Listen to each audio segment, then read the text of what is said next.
pessoal, tudo bem com vocês? Sejam bem-vindos a mais um vídeo aqui no Léguas e Letras e hoje nós vamos conversar um pouco sobre O Silmarillion, do Tolkien. Quem me conhece sabe que eu sou muito fã do Tolkien, eu adoro a obra dele. Esse livro aqui tá cheio de marcaçõezinhas da minha primeira leitura, porque na verdade esta aqui é uma releitura. Eu tenho uma história longa com o Silmarillion. Esse livro aqui eu comprei quando eu tinha 13 anos, logo em seguida a minha primeira leitura do Senhor dos Anéis. Eu adorei o Senhor dos Anéis, eu tenho aqui a edição completa da Martins Fontes, já mostrei em outros vídeos pra vocês. E logo que eu terminei a leitura, eu fiquei muito empolgada e eu quis ler esse daqui. Mas naquela época, pro meu eu de 13 anos, esse livro era um pouco complicado demais. Mas eu tinha no meu íntimo que um dia eu ia ler o Silmarillion e por isso muitas limpezas de livros, muitas doações foram feitas ao longo desses anos. E depois, muito tempo depois, lá para os meus 29 anos, eu fui ler o Silmarillion finalmente, pela primeira vez. E esse livro foi o último livro que eu li antes de criar o Léguas e Letras. Foi falando sobre ele no meu Instagram pessoal que surgiu essa ideia de ter um canal para falar de livros e tudo mais. Então o Silmarillion também marca um pouquinho aí o início, a gênese do Léguas e Letras. Graças a ele também estamos aqui hoje, quase 2 anos de canal. Vejam quanta coisa aconteceu desde então. Então eu fiz aquela primeira leitura, gostei muito, mas ainda assim foi uma leitura difícil, porque esse livro aqui, diferente do Senhor dos Anéis, ele não é aquela narrativa de aventura com vários personagens, não. Ele é assim, ele é uma introdução mítica ao universo do Tolkien, porque como vocês já sabem, né, o Tolkien ele criou línguas, ele criou todo esse mundo secundário da Terra-média e muita coisa ele escreveu ao longo de toda a sua vida.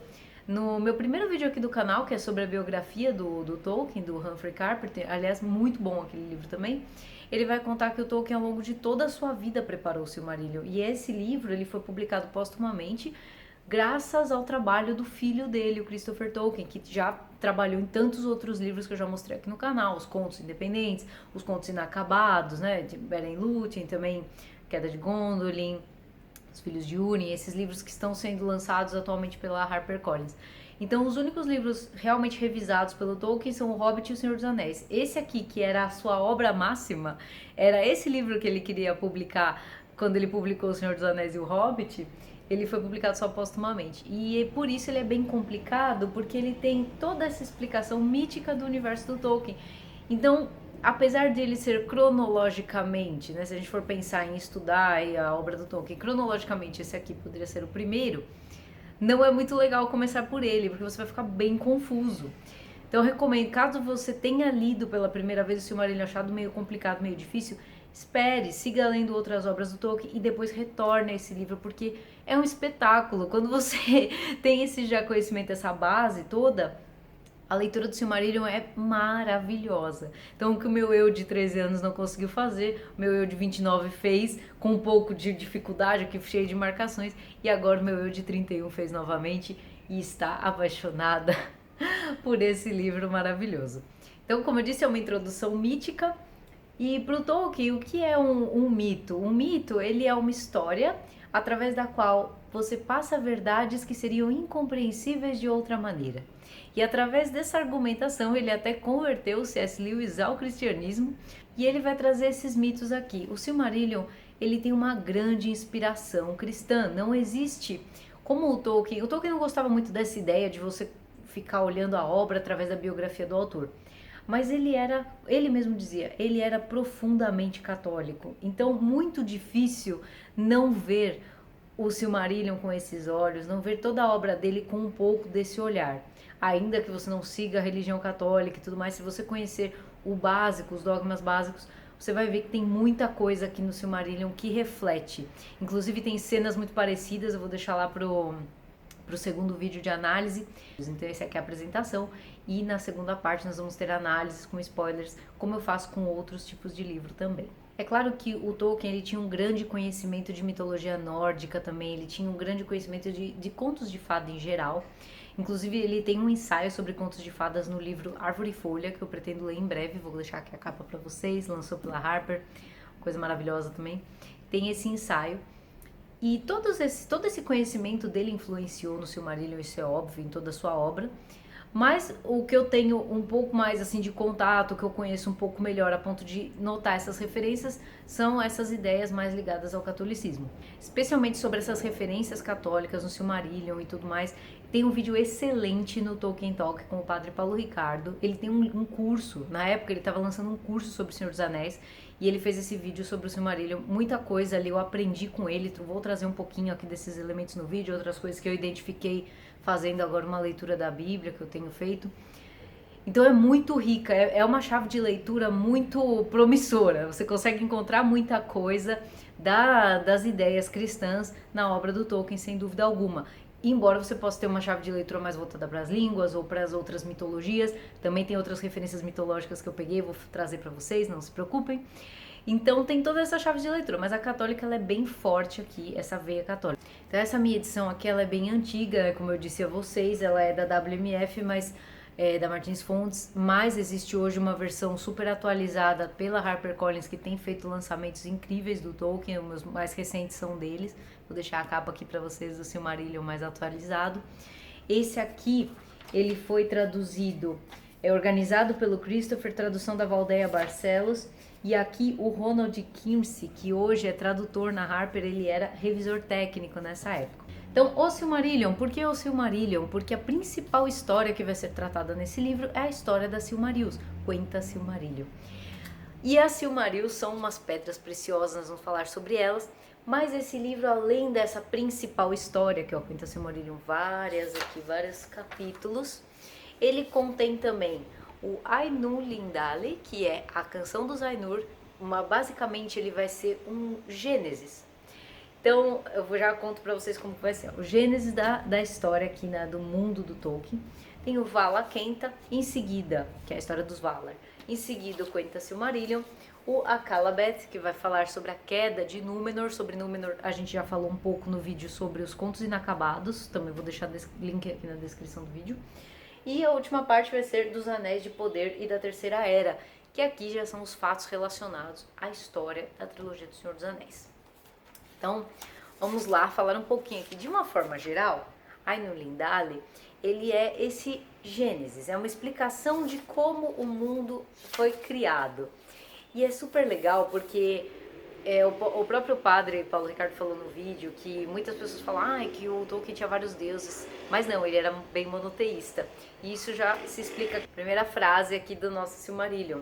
Ele vai falar no Ainur Lindale, que é a música dos Ainur. Avieru, o único, que em Arda é chamado de Ilúvatar. Então nós temos esse Deus único e esses Ainur que vêm logo abaixo deles são espíritos elevados, uma espécie de anjos. E a criação do mundo com eles vai se dar através de uma música. Então ele vai propor um tema e os Ainur vão cantando, vão criando essa melodia, e a partir dessa melodia o mundo vai se fazer real, vai se materializar. Os Ainur, apesar de eles serem como anjos também, me lembram um pouco figuras mitológicas da mitologia grega, porque a gente tem, por exemplo, o Ulmo, que é o Senhor das Águas, nós temos a Yavanna, que é como se fosse o espírito responsável por todas as coisas que crescem na terra. A gente tem o Mandos, cujo palácio abriga as almas das pessoas que morrem, então me lembra um pouco o Hades. Então assim, tem essas relações também, né? Não tem como a gente não ver um pouquinho de mitologia aí, tudo junto, misturado aqui na história do Tolkien. E aqui entre os Ainur nós temos o mais poderoso deles, que é chamado de Melkor.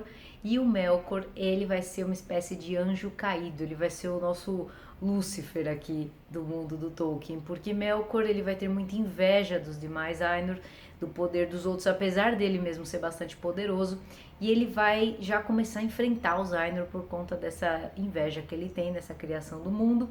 Vai haver guerras realmente antes de Arda existir, eles já vão lutar entre si, e Melkor já vai ser punido, porque ele vai dizer que ele tem que seguir, ele tem que passar por essa punição para aprender algo. E aqui já tem um ensinamento que é bem forte na doutrina católica, que é isso, que Deus não impede que as coisas ruins aconteçam, porque até das coisas ruins existe algo bom, até as coisas ruins servem ao propósito de Deus. Então aqui, né, isso daqui também está na filosofia de Santo Agostinho, E essa coisa de que até o mal serve ao propósito de Deus é colocada aqui também quando ele vai aplicar essa punição a Melkor. Então essa é a primeira parte, contando aqui como que o mundo surge, depois que eles cantam bastante, Ilúvatar vai lá e diz: então vejam o resultado da música de vocês. E aí eles vão ver a terra maravilhosa que eles criaram lá. Tem um mapa de Arda bem legal, eu já mostrei em outro vídeo esse mapa, vou deixar aqui para vocês verem rapidinho. A segunda parte, o Valakenta vai explicar um pouco sobre os Valar mesmo, quem eles são, o que cada um faz. E os Valar, eles são os Ainur, que eles acharam, que gostaram tanto daquela criação, daquela terra maravilhosa, que eles assumem formas personificadas e eles vão habitar nessa terra. E eles vão morar principalmente no reino de Valinor. Valinor, para mim, vendo assim, me parece uma espécie de Éden. Lá você tem as duas grandes árvores de luz que são as grandes inspiradoras de toda a bela criação da terra. Lá você vai ter até uma espécie de Olimpo, que é a montanha Taniquetil, onde Manwë e Varda vão sentar ali como os principais, né, como os reis, entre aspas, dos Valar. Então tem essa coisa um pouco de Olimpo ali em Valinor também. Outra referência que me lembrou bastante mitologia é que ao longo do livro o Tolkien vai dar várias explicações, por exemplo, como que surgem o Sol e a Lua. A partir dos frutos dessas árvores, né? Eles dão esses frutos e aí eles vão para o céu e eles fazem toda uma rotação. Então tem toda uma explicação sobre a origem do Sol e da Lua e de várias outras coisas. E isso me lembrou, sem dúvida alguma, as Metamorfoses de Ovídio. Através aquele poema, temos resenha aqui das Metamorfoses de Ovídio. Então aqui o Sol e a Lua, essa história dos frutos das árvores e vários outros detalhes, com certeza referências aí às Metamorfoses de Ovídio. Uma coisa que eu adorei aqui no Silmarillion também é que ele vai trazer explicações sobre outros seres que vão aparecer muito nas histórias. Então ele vai falar dos Maiar, que são espíritos elevados, que surgiram também antes da criação do mundo. E aí quando você pensa, nossa, mas por que nós estamos indo tão longe? O que isso vai ter a ver ali, você, o leitor do Senhor dos Anéis, leitor do Hobbit, vai falar, nossa, mas por que eu estou indo tão longe? Vocês não acreditam, quem são Maiar? Nós temos 3 Maiar, tem vários Maiar importantes, mas eu quero mencionar apenas 3 aqui que são os mais interessantes para essa resenha. Nós vamos ter Melian de Doriath, nós vamos ter Olorin, que é ninguém mais, ninguém menos que o nosso amadíssimo Gandalf, e nós vamos ter Sauron. Outros Maiar, por exemplo, Saruman também é um Maiar, então são figuras importantíssimas. E aí você vai vendo as origens desses seres. Vejam que eles são antiquíssimos. Também vai ter várias explicações aqui sobre as formas de Sauron. Sauron não foi sempre aquele olho que aparece lá no filme do Senhor dos Anéis, lá na Torre de Barad-dûr, não. Ele assumiu formas humanas anteriormente. Então toda essa história inicial aqui é extremamente importante para completar o nosso conhecimento da mitologia do Tolkien. Achei o máximo que aqui nesse livro também vão ser explicadas as origens dos elfos e dos homens, são os filhos de Ilúvatar, os primogênitos e os sucessores. Apenas Ilúvatar, apesar de todo o poder dos Valar, apenas Ilúvatar tinha o poder de criar esses seres tão maravilhosos que eram os elfos. Eles nasceram numa região que chamava Cuiviénen e posteriormente os homens vieram também. E é legal porque aqui a gente vai ter que a morte, né, os elfos são imortais e a morte ela é dada como uma dádiva aos homens. E muito problema vai vir dessa história. Então veja aqui, ele vai falar aqui que os homens, Ilúvatar sabia, porém, que os homens colocados em meio ao torvelinho dos poderes do mundo se afastariam com frequência do caminho e não usariam seus dons em harmonia. E disse, esses também no seu tempo descobrirão que tudo o que fazem resulta no final em glória para a minha obra. Aquela questão cristã que eu já comentei antes. Aí ele fala das liberdades do homem e inclui-se nesse dom de liberdade que os filhos dos homens permaneçam vivos por um curto intervalo no mundo, não sendo presos a eles, e partam logo, para onde os elfos não sabem. Ao passo que os elfos ficam até o final dos tempos, e seu amor pela terra e por todo o mundo é mais exclusivo e intenso por esse motivo, e com o passar dos anos cada vez mais cheio de tristezas, pois os elfos não morrem enquanto o mundo não morrer, a menos que sejam assassinados ou que definhem de dor. E a essas duas mortes aparentes eles estão sujeitos. Esse Lúcifer, o Melkor, a grande maldade dele é realmente essa corrupção. Apesar dele ter criado vários seres malignos, como os orcs, como os balrogs, o grande mal que ele causa na minha interpretação, é essa capacidade de subverter, de corromper.